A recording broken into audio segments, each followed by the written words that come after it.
Peter, we're here today to talk about your future, what you want to do in the future, and some of the things that you'd like to get accomplished as you become a young adult. We want to increase Peter's relationships with his peers and increase the socialization and some of the activities that he does. And so what we do is we get together people that are interested in Pete and his future.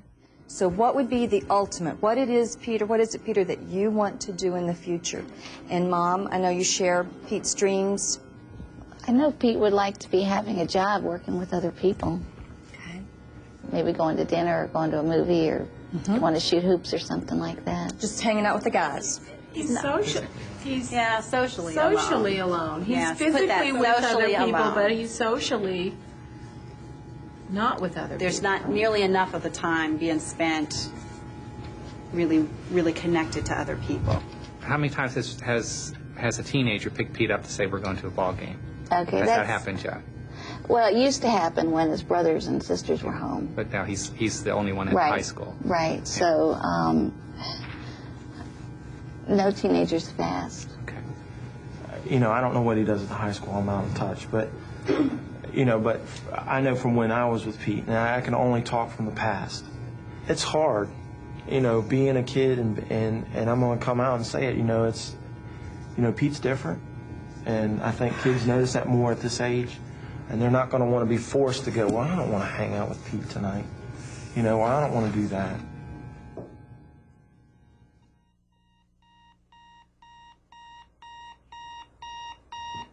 Pete, your alarm clock is ringing. Pete, you need to get up and turn it off. Here's your clock ringing.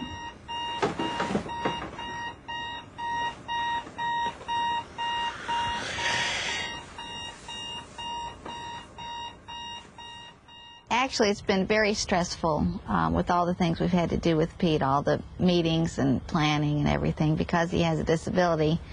And what has happened is that now Pete's 18, he's turned into an adult, and we're looking at another, I don't know how many years, of still having to arrange for things, plan for things.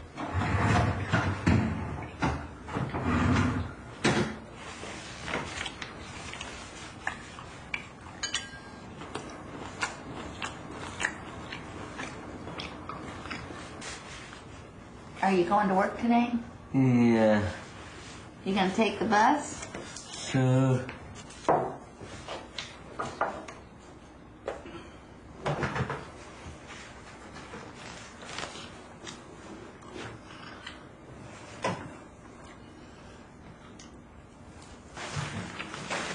Pete, why don't you tie him and I'll help you tuck him in, okay? I gotta be hitting the road. He's had speech therapy He's had speech therapy actually for about 18, 19, or it can't be 19 years, probably 16, 17 years. We've been working on him and how to learn to do all the tasks that you do, the activities of daily living, and he can't do them without supervision. All right, there you go.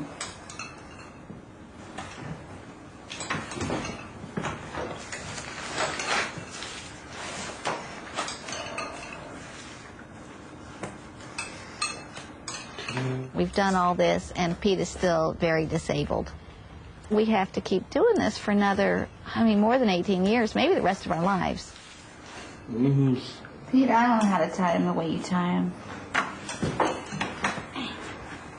All right, now you do the other one, and I'll help you tuck it in, okay? Can you do that? There, you do that one, and I'll help you tuck it in.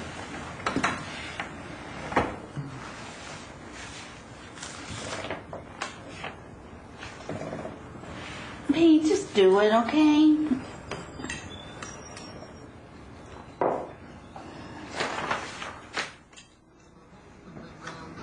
There you go. Pete, you're 5.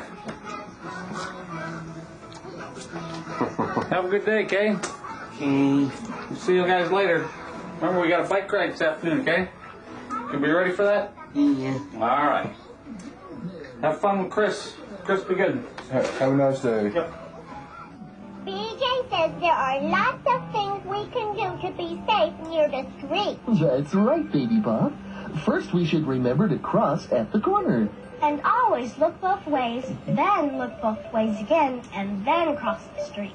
And hold a grown-up hand. Okay, Pete, coming to a corner.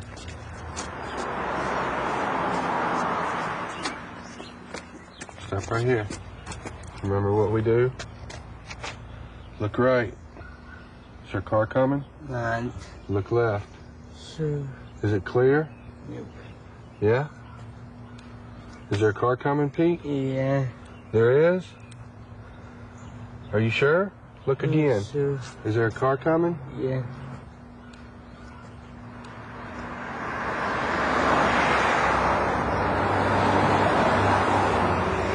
Now look right. There are no cars coming, okay? And see, here comes a car right here. So we can't go until that car passes. Okay? Now it's clear. See? Let's go. No cars coming. Things are really progressing a lot slower than what we thought would happen. You're always, I think, optimistic that you're going to beat all the odds and your kid's going to do a whole lot better than what the books say.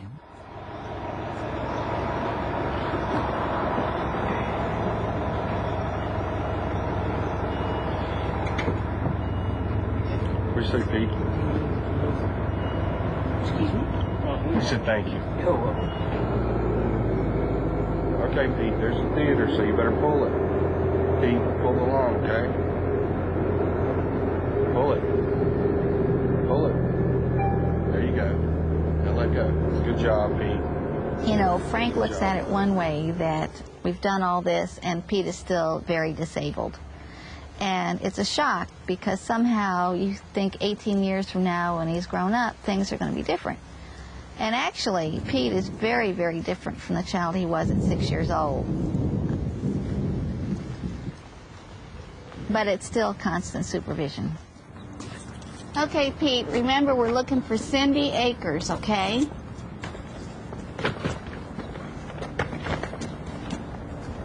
And we're supposed to stop at the front desk and ask for her. Are you going to open the door for me and be a gentleman? Yes. Good. You've changed a lot. Not a little boy anymore. I'm fine. You're a young man now. Yeah. Yes, you are. The reason we're here today is your mom called and she wanted to talk about maybe some services and supports for you when you get out of school.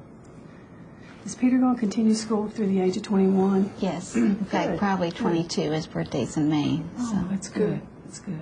Academically, is what's the goal there? Well, the goal is really to increase his speech as much as possible. In terms of future plans for Peter, what would you like to see? Well, we'd like to see him employed, and I would hope at least 5 hours a day. You know, full-time might not be. He's, you know, gets tired easily. The services that we have available are changing so much and have changed so much in the last couple of years that I have no idea what our services are going to look like for Peter when he's finished with school. Those services are so expensive that we can only provide those to people who have Medicaid when we have enough match money available within our own budget. One of the things that we can certainly do, I don't know, is Peter applied for Medicaid? No, is he medicated? no. I don't understand about Medicaid waivers. I'm not sure if I understand it well enough either. When a person with a disability enters into the adult system, it's very confusing. First, he needs to become eligible for SSI before he can apply for Medicaid. You apply for Social Security, or what? Or SSI? That's Supplemental Social Security. And what is the criteria for getting that? Just any type of disability.